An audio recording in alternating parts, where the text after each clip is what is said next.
Okay. फटाफट GK के एक और सेशन में एक्सप्लोरिंग एजुकेशन आपका स्वागत करता है।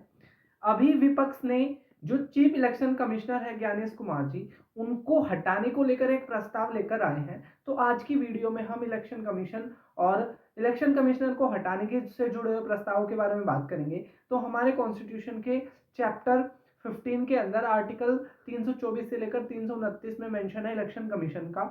पहले ये एक ही मेंबर बॉडी हुआ करती थी, लेकिन जब 1989 के जब चुनाव होने वाले थे तो सिर्फ उस चुनाव के लिए इलेक्शन कमीशन को 2 डिप्टी इलेक्शन कमिश्नर और दे दिए गए और उसके बाद 1993 से परमानेंटली इलेक्शन कमीशन एक 3 मेंबर बॉडी हो गया।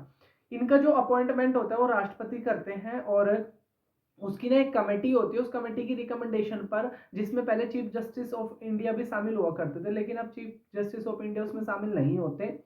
और इसमें लीडर ऑफ स्पीकर, लीडर जो होते हैं ऑपोजिशन की, वो लीडर ऑफ ऑपोजिशन, ठीक है। इसके अलावा केंद्रीय मंत्री और प्राइम मिनिस्टर, ठीक है, ये 3 लोग सलाह देते हैं एक, और उनकी सलाह पर राष्ट्रपति इलेक्शन कमीशन का अपॉइंटमेंट करते हैं। तो अभी जो मुद्दा है वो इलेक्शन कमीशन को हटाने को लेकर है। तो इलेक्शन कमीशन को हटाने की अगर हम बात करें, ठीक है, तो हमारे कॉन्स्टिट्यूशन के अंदर लिखा हुआ है, ठीक है, हमारे कॉन्स्टिट्यूशन के आर्टिकल 324 की क्लॉज 5 में ये लिखा है कि इलेक्शन कमीशन को उसी प्रोसेस के द्वारा हटाया जाएगा जिस प्रोसेस के द्वारा सुप्रीम कोर्ट के जजों को हटाया जाता है। और सुप्रीम कोर्ट के जजों को हटाने के लिए हमारे कॉन्स्टिट्यूशन में लिखा है कि उस तरीके से हटाया जाएगा जिस तरीके से राष्ट्रपति को हटाया जाता है। तो अगर हम बात करें तो इलेक्शन कमीशन को हटाने के लिए प्रस्ताव किसी भी सदन में आ सकता है और इस प्रस्ताव के लिए लोकसभा के अंदर, राज्यसभा के अंदर 100 एमपी और राज्यसभा के अंदर 50 एमपी और लोकसभा के अंदर 100 एमपीओ का समर्थन होना चाहिए। अभी जो प्रस्ताव आया है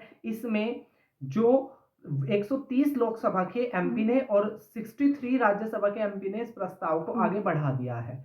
तो आज की ये थी, आपको कमेंट बॉक्स में बताना है कि फिलहाल चीफ इलेक्शन कमिश्नर कौन है।